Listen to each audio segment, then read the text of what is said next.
Bonjour à tous, salam alaikum wa rahmatullahi wa barakatuh. Donc, on est revenu aujourd'hui pour fêter la naissance de l'imam Ali, alayhi salam. Je remercie nos amis chrétiens qui nous ont fait le plaisir de venir aussi. Donc voilà, ça fait plaisir, il y a un petit peu de monde. Donc on a commencé avec le frère Lamy avec la récitation du Coran. Le frère Abou Mehdi va nous faire l'exposé, Inch'Allah, sur l'imam Ali. Peut-être après je ferai un petit complément, Inch'Allah, suivant le temps qu'il prendra. Ensuite, un poème par le frère Abou Haïda. Des chansons? Oui. Inch'Allah. Et questions? Oui. Questions? Et questions? Et donc, Haïda, les bonnes choses. Voilà. Donc, bienvenue à tous et à plus tard. Sayyid Mohammed wa Ali Mohammed.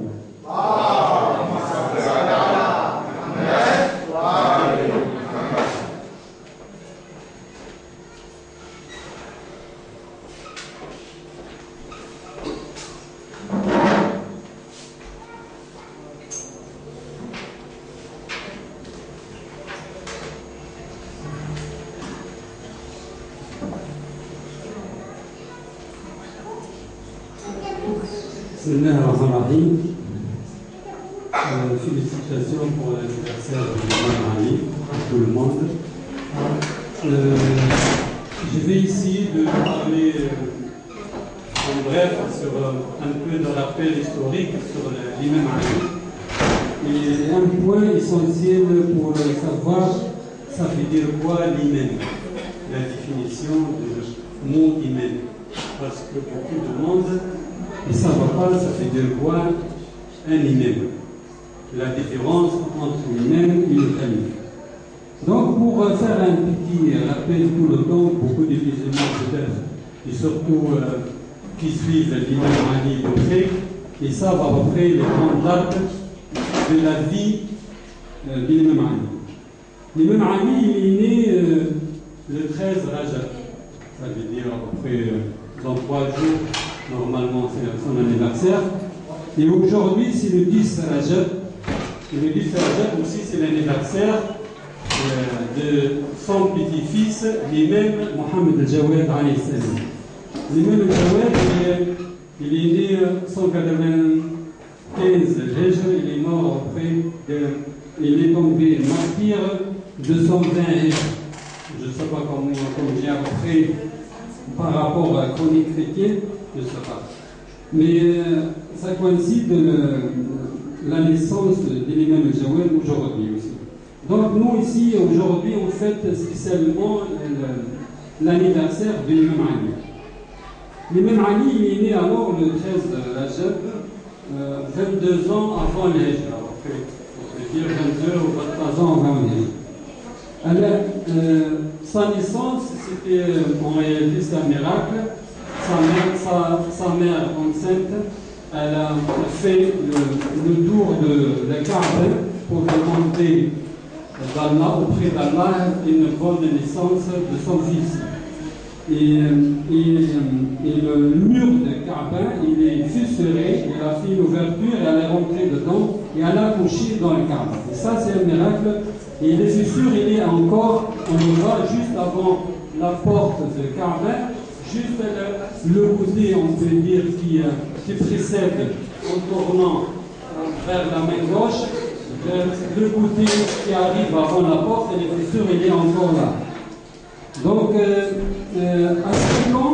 à 5 ans, il est confié au prophète Mohammed sallallahu alayhi wa sallam. Il est confié pour qu'il garde, y compris parce que le père de l'imam Ali, il était parmi les gens qui étaient pauvres. Il a confié l'imam Ali au prophète Mohammed sallallahu alayhi wa sallam. Il a confié l'autre fils, Al-Abbas,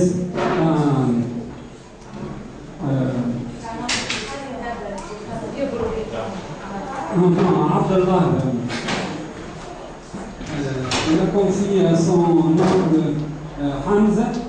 Donc, à partir de 5 ans, quand il est confié au prophète Mohammed sallallahu alayhi wa sallam, donc il a, à partir de 5 ans, on peut dire, il a commencé à être étudié par le prophète Mohammed sallallahu alayhi wa sallam. à 10 ans, entre 5 ans et 10 ans, le prophète Mohammed toujours il est dans la grotte de Hara. Donc on sait, il fait toujours la visite avec lui pour prêcher sur la montagne. À l'âge de 10 ans, il s'engage avec le prophète Mohammed, comme le prophète quand il a reçu le message.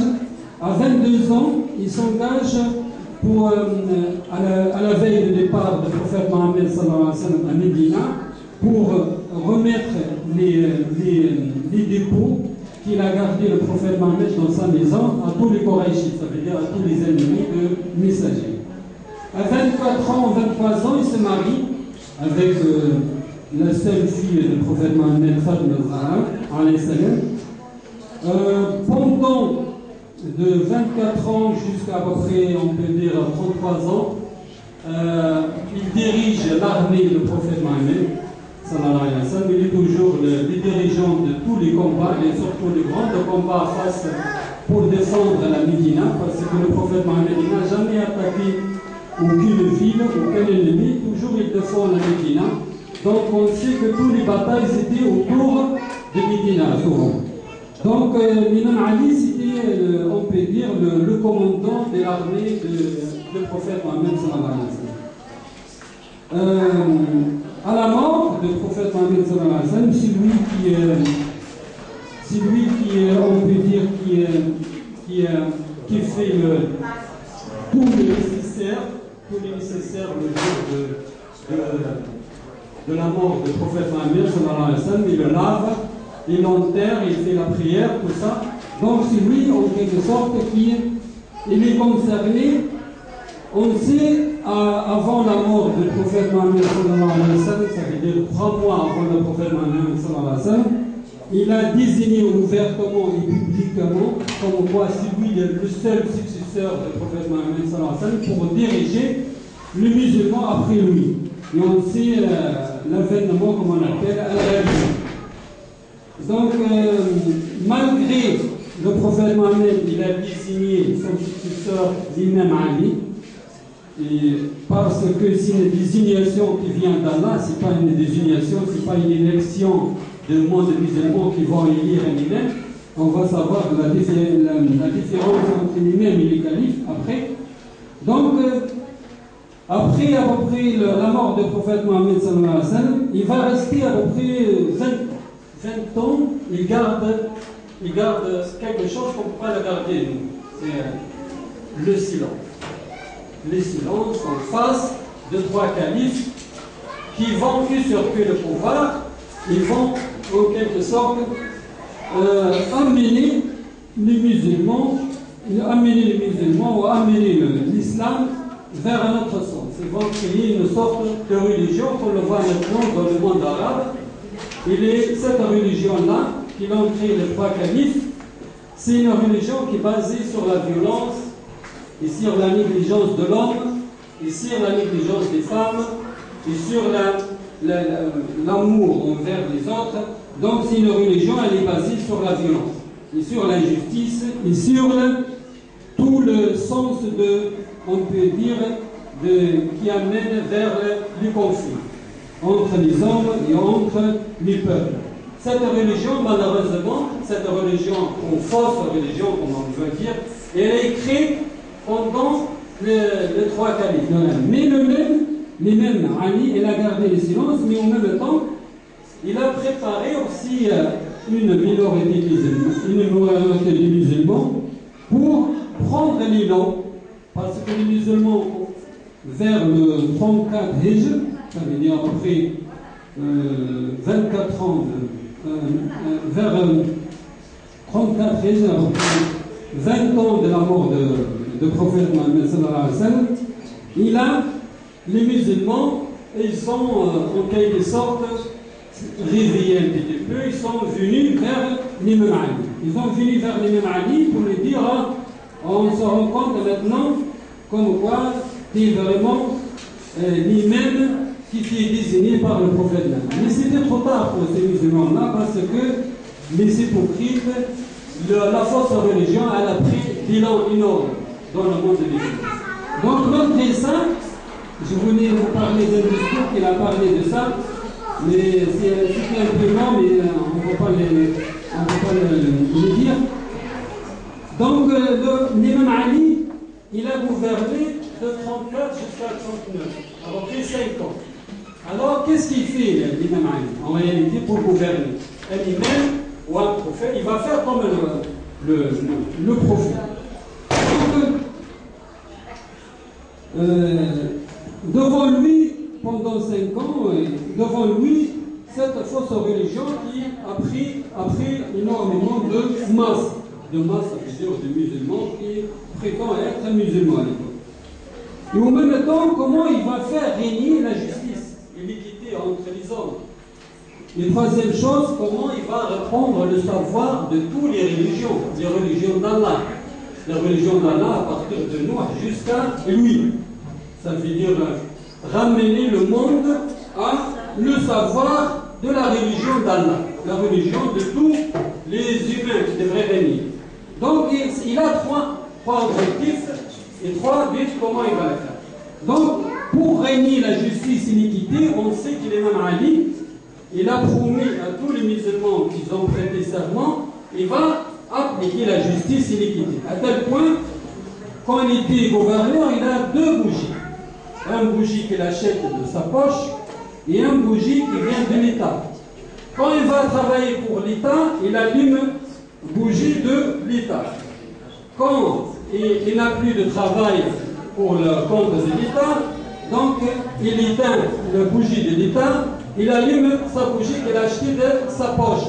Donc parmi les signes qu'on peut dire que l'imam Ali, c'était tellement juste, comme aussi on sait comment son frère, l'aveugle qui est venu lui demander de plus d'argent parce que, en quelque sorte, l'imam Ali, c'est son frère, il est le dirigeant du pouvoir, il lui a dit donne-moi de plus par rapport aux autres. Il lui a dit alors, son frère il est aveugle. Donc qu'est-ce qu'il a fait l'imam Ali? Avec sur le bougie, devant le bougie, il a mis le point de son épée sur le bougie, et après il lui a dit à son frère, tiens-le. Tiens, voilà, tu veux l'argent, tiens. Alors il a porté la main, il a tenu le bout de son épée, et il a crié son frère. Il a dit, tu regardes, alors qu'il a crié par le feu d'une bougie que j'ai allumée. Alors, tu ne crois pas que je vais te donner plus par rapport aux autres, que je ne devrais pas le faire. Alors, imagine-toi devant Allah le feu qui va, l'enfer qui attend à tous ces mondes-là qui sont injustes devant les autres. Donc, on sait que l'imam Ali, pendant 5 ans, il était modèle de la justice et de l'équité. Et tout le monde actuel, malgré la richesse des Français, des Américains, et tout ça, malgré cette richesse-là, ils sont incapables d'être justes. Ils sont incapables d'être équitables avec tout le monde qu'ils ont. Et on voit que 80% de l'énergie de la richesse, elle est tenue par 20%. Et on va l'inverse. Donc, en quelque sorte, malgré les techniques, malgré les moyens qu'on a, on est incapable. C'est pour cette raison l'imam Ali, il est porté à l'échelle de l'ONU. C'est le modèle qui a vraiment appliqué la justice et l'équité par rapport à ce sujet. Ça veut dire quand il a régné pendant les 5 ans. Combattre les 3 fractions, Nelfin, Al-Malikin, Al-Qasitin. Ceux qui sont trahis le prophète Mohammed, c'est des compagnons du prophète Mohammed, comme Talha, Zubayr, comme beaucoup. C'était des compagnons du prophète Mohammed, sallallahu alayhi wa sallam. Ils étaient avec lui, mais ces gens-là, ils ont organisé autour de Chamou, ils ont fait la guerre contre lui à Basra. Il a combattu ces gens-là, parce qu'en réalité, c'est ceux qui ont trahi le prophète Mohammed, sallallahu alayhi wa sallam. Pareil, on le trouve chez Moïse, on trouve Samiri, et tous les gens qui étaient avec le Samiri, qui ont trahi le prophète Moïse, pareil. Aussi pour Jésus, on trouve aussi beaucoup de monde qui ont trahi, parmi même ses disciples, qui ont trahi Jésus, alayhi salam. Donc en réalité, le première fraction, on le trouve dans toutes les religions. Si c'était vraiment des vrais disciples qui étaient auprès du prophète Mohammed sallallahu alayhi wa sallam, qu'ils ont pris tellement de leçons, qui côtoient le prophète Mohammed sallallahu alayhi wa sallam, et malgré tous ces années que l'on passé, mais malgré quand il est absent le prophète, donc ils ont trahi cette religion-là. Le deuxième, c'est le Mélékin. Le Mélékin, ça veut dire s'ils étaient manipulés. S'ils étaient manipulés, ça veut dire comment on peut manipuler tous ces djihadistes qui vont à la Syrie pour tuer à l'aveugle des musulmans, des chrétiens et ainsi de suite. Et on le trouve partout, en Mali, on le trouve même en France. Tous ces manipulateurs, ces manipulés, c'est des gens, c'est des jeunes, ils sont manipulés par le fait de faire religieuse ou par quelque idée. Ils sont manipulés par des factions, par des faux ulama, par des faux savants en quelque sorte. Ils sont manipulés et on le trouve facilement, c'est des parois, c'est de proie facilement pour l'entraîner contre l'imam Ali. Et c'est le Mélékin, on l'appelle le Kharijites à l'époque. Les Kharijites, ils étaient avec l'imam Ali. Ils étaient à Safin avec l'imam Ali. Ils étaient à Jamel avec l'imam Ali. Et malgré ça, ils étaient manipulés pour devenir contre l'imam Ali. Donc l'imam Ali, il a combattu ce genre-là aussi. Le dernier, le Qassiti. Le Qassiti, ce sont les hypocrites. Les hypocrites, ces caïs, ils ont une sorte de haine à l'intérieur, ils ne peuvent pas, en réalité à l'époque du prophète Mohammed sallallahu alayhi wa sallam, le montrer. Mais ils attendaient la faiblesse des musulmans pour se montrer. Al-Qasidin, ce sont les Ahl Safi. Donc ces gens-là, dans l'apparence, ils ont levé même le Coran le jour de cela. Ils ont levé le Coran pour dire, et on le trouve même à Paris parfois, des Wahhabites qui lèvent le Coran. Oh non, on est le monde du Coran. Mais en réalité, ils lèvent le Coran, c'est le Coran là, ils lèvent. Pour dire on est des musulmans. Mais en réalité, ils n'ont rien, aucun rapport avec le Coran. Ces gens-là, au fond d'eux, leur action, il n'y a aucun rapport avec le Coran. Ni avec Alhamdulillah, ni avec aucune sourate dans le Coran. Ce sont des gens, ils ont une sorte de emprise de diable à l'intérieur d'eux, mais pour se montrer comme quoi musulmans, alors ils ont pris la couverture. Pour prendre la couverture, c'est fait avoir une longue barbe, une longue chemise, et prendre le Coran. Mais ces gens-là, ils ne comprennent rien du tout de ce Coran. Ils ne comprennent rien du tout. Ils n'ont jamais parfois lu. Moi, j'ai discuté avec beaucoup de Wahhabis en Tunisie, même ici. Et jamais, ces gens-là, ils sont ignorants. Ils ne savent rien du tout de ce Coran-là. Ils ne savent rien du tout. Même les versets, parfois, ils ont quelques versets qui l'inculquent, qui le répètent souvent, mais au fond, ils n'ont rien compris. Donc, l'imam Ali, il a combattu ces trois fractions. Pour le savoir toute la science actuelle, Jabr ibn Hayyan, Logarithme, Khawarizmi, Avicenne, Ibn Sina, Ibn Hisham, tous ces mathématiciens, tous ces Ibn al-Haytham, dans l'optique, tout ce monde-là, ils ont venu d'où? Ils ont venu par l'école de l'imam Ali. L'imam Ali, il a fondé, puisque lui, comme il dit le hadith très célèbre chez les sunnites et chez les chiites qui disent le prophète c'est la maison du savoir et la porte de cette maison-là, c'est l'imam Ali. L'imam Ali, donc, il a fondé cette maison du savoir grâce à son petit-fils Mohammed al-Baqir al-Ulum, qui est né en 37 Hijr. C'est lui qui a fondé avec 25 000 élèves à l'époque. 25 000 élèves, il a complété aussi Ja'far al-Sadr, la base de toute la science actuelle. Beaucoup de gens, ils ne savent pas, ça veut dire, ils étudient, oui, logarithme, mais logarithme, c'est Khawarizm. Jabr, c'est des élèves de cette école-là. La maths, il est commencé par ce Coran-là. Quand le Coran il parle d'un dixième et un sixième et le partage de la richesse pour un du fin, il s'est passé par là, le maths. Donc il est passé par le partage de la richesse d'un du fin. Donc il n'est pas venu, pourquoi il n'y a pas de savoir avant comme à l'époque chez les Arabes, et à partir de l'époque des Inuits, pourquoi il n'y avait pas autant de savants, autant des écoles scientifiques?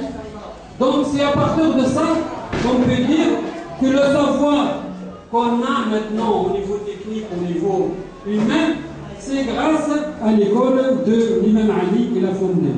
Donc l'imam Ali, il a fini à la fin par tomber martyr en faisant la prière de l'aube le matin.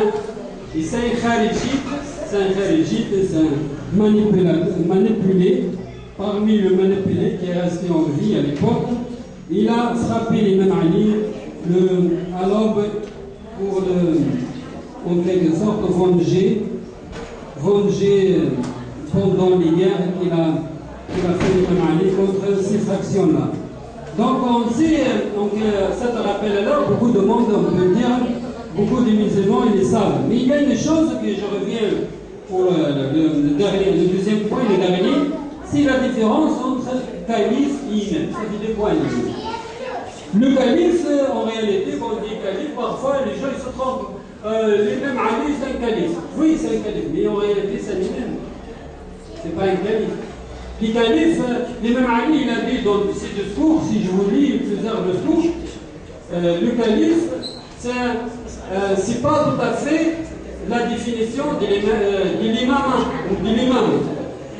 Le calife, c'est en réalité celui qui a le pouvoir, c'est un pouvoir exécutif pour exécuter un pouvoir qui soit par un pouvoir législatif bien déterminé des fuqaha ou des savants religieux, ou par une armée des policiers pour exécuter un pouvoir. Donc les califes, et même les trois califes, ils n'ont pas le savoir religieux complet. Donc malgré qu'ils ont dirigé le monde musulman après la mort du prophète sallallahu alayhi wa sallam, ces califes-là, ils n'étaient pas tellement des hommes de savoir. Les califes qui sont venus après, les Omeyyades, les Abbasides, les Turcs, ce sont plus ignorants qui savent en quelque sorte des clichés de l'islam.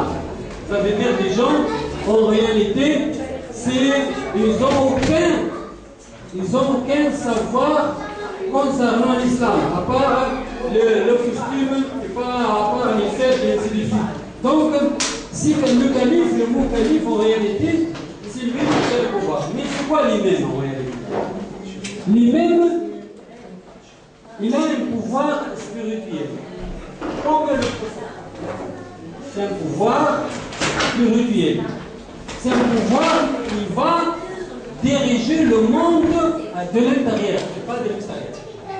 Ça veut dire, c'est nous qu'on va à l'imam. Ce n'est pas l'imam qui vient à nous. Donc, c'est ça la différence. Le devoir spirituel ou le pouvoir spirituel, c'est le pouvoir sur les croyants. Il dépend des croyants. Ça veut dire qu'il ne peut pas, un imam, il est en rapport avec les croyants. Il est en rapport avec des gens qui ont en quelque sorte un minimum de croyance envers Dieu et envers la prophétie. Donc, il vise les croyants, première chose. Deuxième chose, mais même si une personne qui est choisie par Dieu, c'est pas quelqu'un qu'on peut le lire. L'imam Ali, il est désigné par Allah. C'est Allah qui l'a choisi, c'est pas nous. Nous, on ne peut pas choisir un imam. Parce qu'il est même, il est au-dessus de nous. C'est pas quelqu'un public, on peut dire.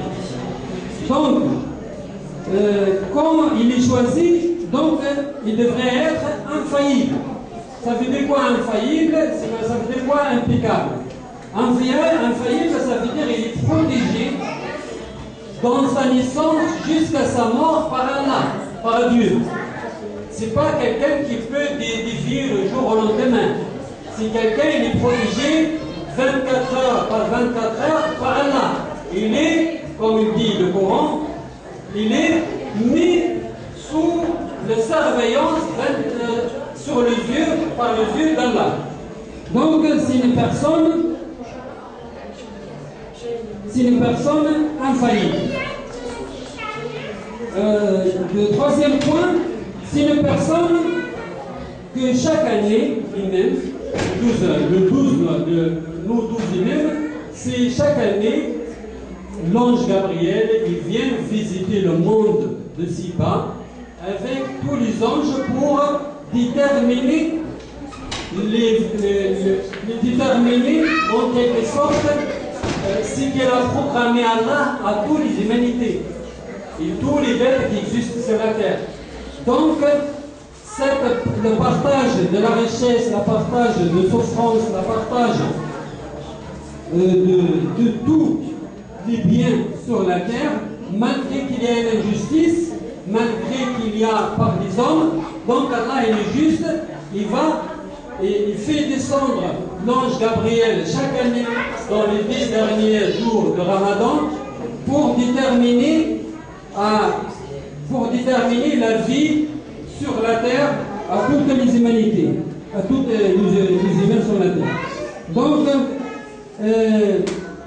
Donc lui-même, c'est pas une personne en quelque sorte, comme ils disent beaucoup, c'est une personne qui le jour au lendemain qui peut faire des erreurs et qu'on peut, comme ils ont fait les Khalijites, qu'ils ont trahi le prophète Mohammed, ils croient que l'imam Ali, c'est quelqu'un public qu'on peut en quelque sorte le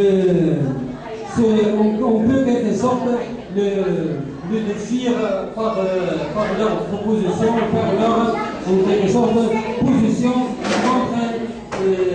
contre sa volonté. Donc l'imam Ali, il représente en même temps le père de toutes les événements.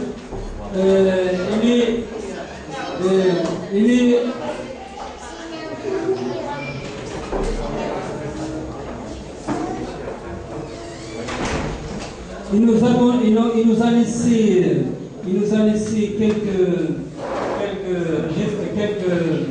héritages. Parmi l'héritage que tout le monde arabe, le monde musulman, il parle surtout le livre qu'on appelle le livre de Nahj al-Balagha. On appelle en français la voix de nos contes. Donc la voix de nos contes, c'est ici en bilingue, vous pouvez la voir facilement. C'est un livre qui, on peut dire, c'est important pour beaucoup de musulmans pour savoir après le discours qui a apporté l'imam Ali, surtout après la mort du prophète Mohammed sallallahu alayhi wa sallam. Si bien de connaître cet imam-là, la position qu'il a mis, et on le trouve en français comme on le trouve en arabe. Donc pour finir, parce que c'est l'anniversaire, pour finir, il y a un conseil que nous donne nous, les musulmans peut-être, il nous donne sur le Coran. Voilà, je vais le lire si vite fait. Voilà. Sur les mérites transcendants du Coran. Donc pour nous les musulmans, il reste devant nous c'est le Coran. Le Coran qu'on puisse rester unis par le Coran. Ça, il dit à l'imam Ali, sachez que ce Coran est vraiment le bon conseil. Le bon conseil pour les musulmans. Et pour les non-musulmans, ils peuvent le lire. Qui ne contient aucune duplicité. Le bon guide qui n'égare point. Le discours qui ne ment jamais. Pourquoi le Coran? Parce que le Coran, on trouve l'histoire de Moïse, on trouve l'histoire de nous, on trouve l'histoire de Jésus, on trouve l'histoire des Sissi-Sana, on trouve l'histoire des djihadistes-là, on le trouve dans le Coran. Donc c'est un bon conseil.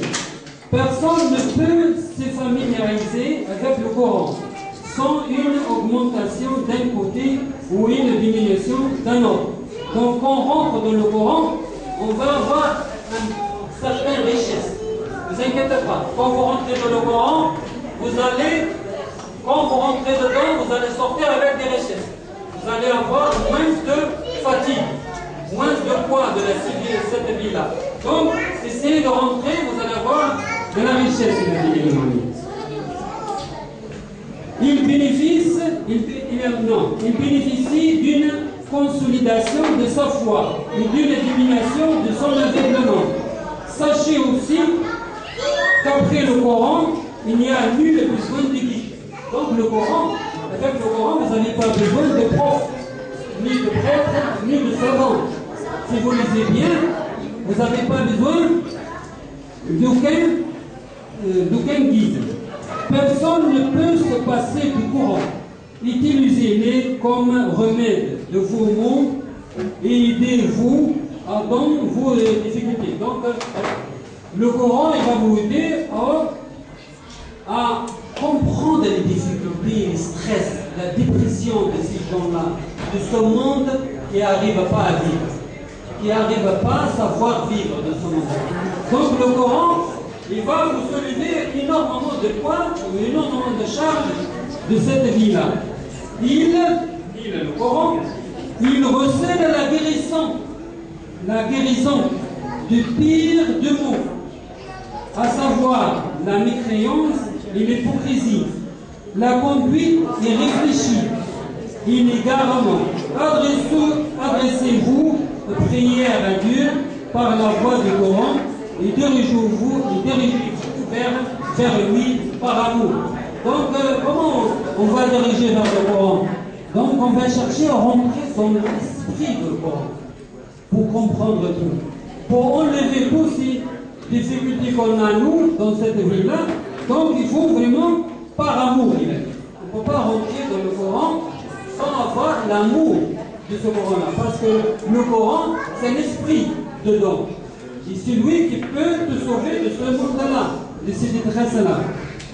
Donc, n'hésitez pas donc de l'utiliser souvent, mais l'utiliser avec amour. N'utilisez pas le Coran pour demander quelque chose aux créatures. Il n'y a rien comme le Coran pour les adorateurs de Dieu, pour se rapprocher de lui. Apprenez que le Coran est un intercesseur qui agrée les démarches. Il est un discours digne de foi, et quiconque verra le Coran le jour du jugement intercepté pour lui verra cette intercession agréée.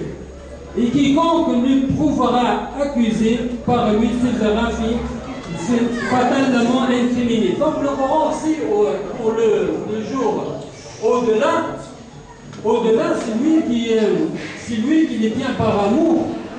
C'est lui qui les tient par amour, parce que c'est lui qui va le défendre, le juge de jugement. Le seul qui va le défendre, c'est le Coran. C'est le Coran. Donc, par rapport au Coran, nous, on vit maintenant. Donc, on vit maintenant et on vit le jour du jugement. Une voix proclamera le jour du jugement. Donc, ici, il parle du jour du jugement. Les dernières phrases. Une voix proclamera le jour du jugement. Tout laboureur, ça veut dire c'est lui qui agit en œuvre de Coran, subira les conséquences de son labeur et de ses actes, sauf ceux qui ont labouré dans l'esprit du Coran. Donc, le jour du jugement, c'est une atroce journée. Le poids de cette journée-là, pour les bébés, comme on dit, ils vont devenir les cheveux blancs. Donc, c'est un jour très, imaginez-toi, le jour du soulèvement, tout ce monde-là, ils vont pousser comme des champignons. Par le cri de Israfil, donc le deuxième cri, tout le monde, ils vont pousser comme des champignons. Ce jour-là, c'est un jour très, très important, mais c'est le Coran qui va vous sauver de ces atroces épreuves de ce jour-là. Soyez parmi les laboureurs et ses disciples. Apportez ainsi la preuve à votre Seigneur. Obligez votre cœur à suivre le bon conseil. Ajustez-vous, aidez sur le Coran et maîtrisez pour lui vos passions morbides. Donc voilà, j'ai terminé pour ce conseil que nous dit l'imam Ali sur le Coran. Mais c'est important, peut-être un jour, je vous les imprime peut-être ce conseil-là. Mais c'est important de voir, surtout si quelqu'un qui peut le procurer par site internet au Centre Sahara, ils vendent en français et en arabe. Ce livre-là, c'est important pour le savoir, parce que c'est sûr, si le prophète Mohammed, sallallahu alayhi wa sallam, si Moïse, si Abraham, si nous, ils ont passé leur vie pour faire la lecture à tout le monde de leur livre. Le livre, c'est le résumé de tous les livres, c'est le Coran. Donc tous ces prophètes-là, tous ces, on peut dire, 120 000 prophètes, sans compter, je ne sais pas combien de messagers, mais c'est que les 5 grands messagers indiqués dans le Coran, leur objectif et leur rôle, c'était de faire la lecture de leurs livres, mais les imams étaient venus en réalité pour expliquer le livre du Coran et défendre l'explication vraie du Coran. Allahumma salli wa sallam ala Muhammad wa ali Muhammad. Merci à vous. Question. J'avais une petite question, si vous pouvez répondre rapidement. À un moment donné, vous avez dit dans le Nahj al-Balagha que l'imam Ali justement a dit qu'avec le Coran, on n'avait pas besoin de savants, on avait besoin de personnes. Or aujourd'hui, dans notre communauté shia, on dit qu'on a besoin et l'obligation de suivre un marja. Ouais. Alors, je voulais savoir comment on peut y répondre par rapport à ça. Ça veut dire, dans ce monde-là, il y a 7 milliards d'habitants. Le Coran, c'est le plus qui est parti, heureusement, protégé par Allah et par les imams pour être répandu dans le monde entier. Les référents qui savent l'explication du Coran, ça veut dire la lecture correcte du Coran. Donc il suffit pour nous d'avoir la bonne sensation, le bon amour vers le Coran. Si par Allah, il va t'introduire, on peut dire, une lecture correcte du Coran. Première chose. Deuxième chose, on ne peut pas, tout le monde, que ce soit en France ou ailleurs, ou en Amérique, tout ça, on ne peut pas avoir une lecture en quelque sorte intégrale de tous les référents. Mais reste à savoir que le Coran, moi, je ne dis pas au départ, il y a 30 ans, quand j'ai lu le Coran, plus de 30 ans, quand j'ai lu le Coran, je ne l'ai pas lu par un référent de l'islam, des chiites ou quelque chose comme ça. Mais au fil du temps que j'ai lu le Coran, et en même temps, le fait que je le lis par amour, le Coran, il va te dévoiler au fil du temps. Au fil du temps, il va te dévoiler une bonne lecture. La bonne exacte explication du Coran. Malgré qu'il n'y a pas de référent. Malgré qu'il n'y ait pas de référent. Le problème, c'est sûr et certain, beaucoup de profs arabes, à l'époque, quand je lui demande par exemple l'explication d'un petit verset, d'une petite histoire de 3 lignes ou 4 lignes, parfois quand il dit l'idée de Quraysh, je me dis c'est quoi l'idée de Quraysh? Je n'ai rien compris. L'idée de Quraysh, c'est quoi l'idée? Oh, c'est dur. C'est un prof de langue arabe qui me dit, il a dit, j'ai pas compris l'idée de Quraysh. Je lui dis, répète-le plusieurs fois, relis-le après, parce que le Coran, il explique le Coran. Le Coran, le premier verset, si tu n'as pas compris, lis le deuxième. Si tu n'as pas lu le deuxième, lis le troisième. Donc, si tu n'as pas lu le Coran entièrement le premier mois, le deuxième mois, lis-le la troisième fois, tu vas arriver. Tu vas arriver. Mais le fait que tu es un bon croyant, au fond de toi, ça veut dire, si Allah t'a choisi pour être un témoin le jour du jugement, ce qui est sûr et certain, Allah il va rentrer une lumière en toi. Et grâce au Coran, le Coran ou lui-même, il va te donner en quelque sorte une explication presque, on peut dire, exacte, et qui ne peut pas être dévié vers les wahhabis ou vers ces extrémistes là. Mais un bon croyant, au fond de lui, un bon croyant bien dirigé, au fond de lui, ce que ça certain, même s'il n'y a pas de référent, même s'il n'y a pas d'islam, Allah il va l'aider, même s'il est en Sibérie ou n'importe quel domaine. Beaucoup on sait que des Américains, il suffit qu'il a lu un petit verset où il a lu une petite sourate, il a compris. Il a compris. Comme le compagnon qui est venu de la campagne, il est venu, il a dit au prophète Mohammed, je vais apprendre l'islam. Il m'a dit une petite sourate. Il a dit, c'est bon, j'arrête cette sourate. Il a dit, je pars maintenant. Il s'est étonné les autres compagnons. Il a dit, comment il part? Il a lu une petite sourate, c'est parti. Il a dit, ça me suffit cette sourate-là pour comprendre tout le reste du Coran. C'est pour cette raison, l'imam Ali, il a dit ça. Quand tu comprends le Alhamdulillah, tu es sûr et certain que tu vas comprendre les restes du Coran. Tu vas comprendre les 6200 versets de reste. Voilà. Alors, si vous avez une autre question, je suis pour le. اللهم صل على محمد.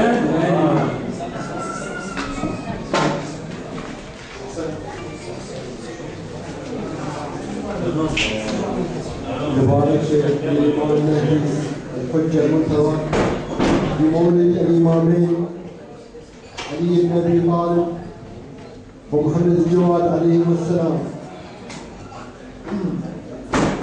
هديت يا رجب الأصب بمولد طهرت به الأصلاب والأرحام حفلت لمقدم الملائكة وازدهت فيه الجنان ورفت الأنسام دنيا الهدى احتفلت به وتطايرت ومن وفقها الأنوار والأرحام والكعبة الغراء شعشع بيتها وزهى بها حجر وطاب وطاب.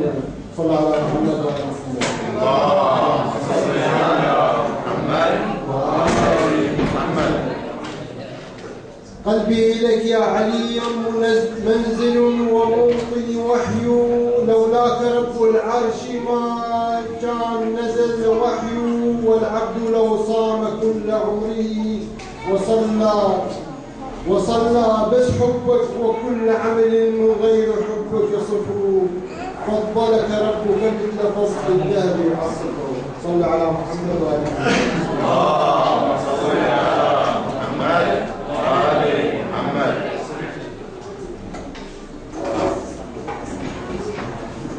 Elle était toute petite ta question,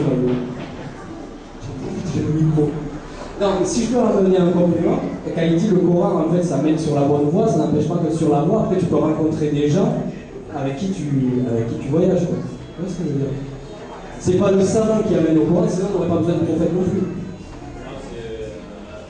Non, oui, non. Allez, tout à l'heure, on se l'appelle.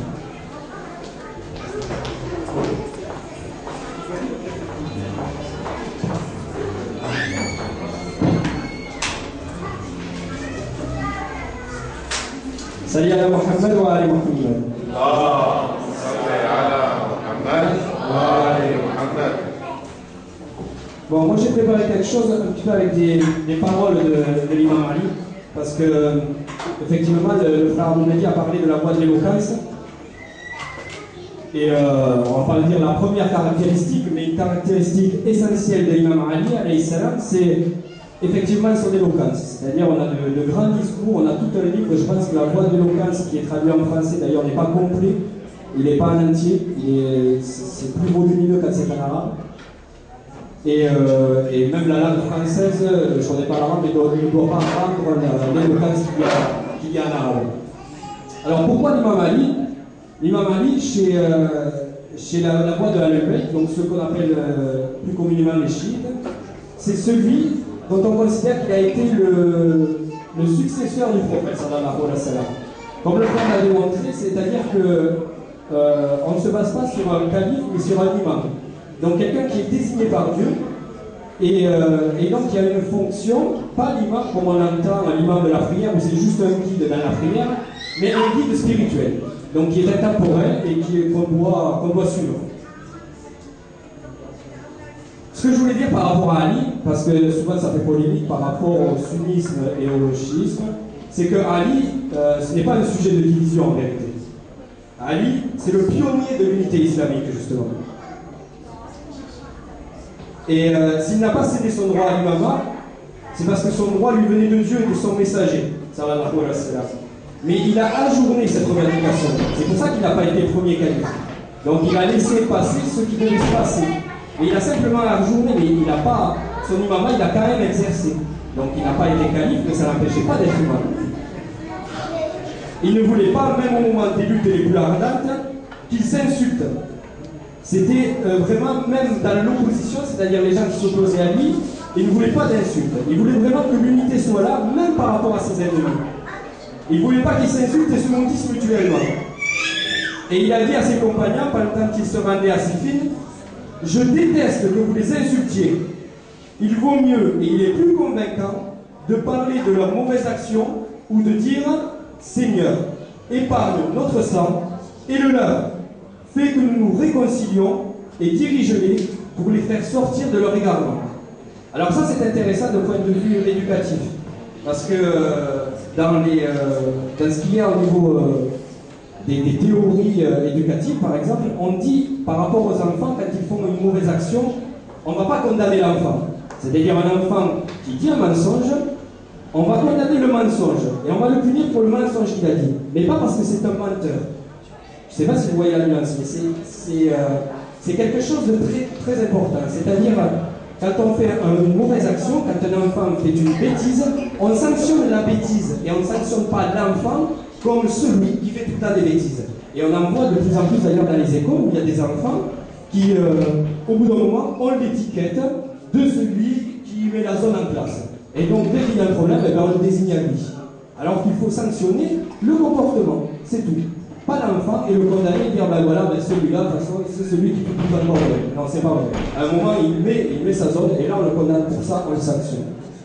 Donc, c'est très intéressant, ça, c'est ce qu'il dit là. C'est-à-dire, il dit condamnez leur comportement, mais ne les maudissez pas. Ne les condamnez pas en disant ceux-là, ils vont en enfer parce qu'ils sont contre moi. Non, peut-être que là, à ce moment-là, ils sont dans l'erreur et je leur dis vous êtes dans l'erreur.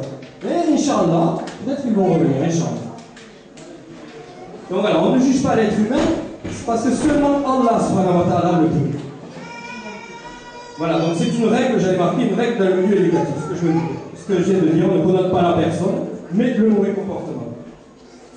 Et à l'heure actuelle où les musulmans s'entretuent mutuellement, ils s'excommunient, c'est-à-dire de plus en plus on entend celui-là il n'est pas musulman parce qu'il ne pense pas comme moi.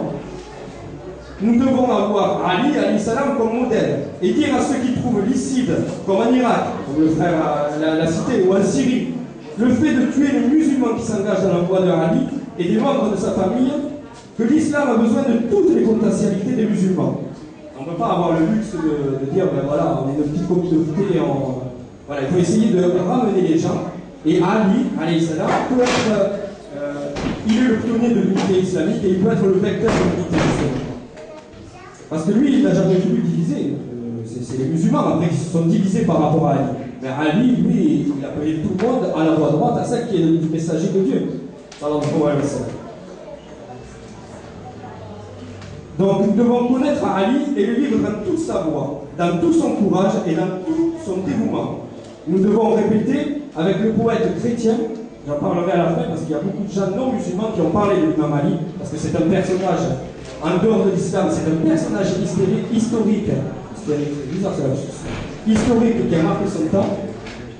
Donc le chrétien, poète Paulo Salamé disait « Ciel, sois-en le témoin, terre, calme-toi et sois humble, car je viens d'évoquer Ali. » Salut à la Muhammad wa alayhi.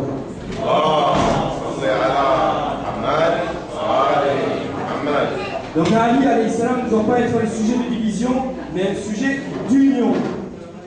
Ali, ce n'est pas celui qui appelle à la guerre. C'est pas vrai, jamais.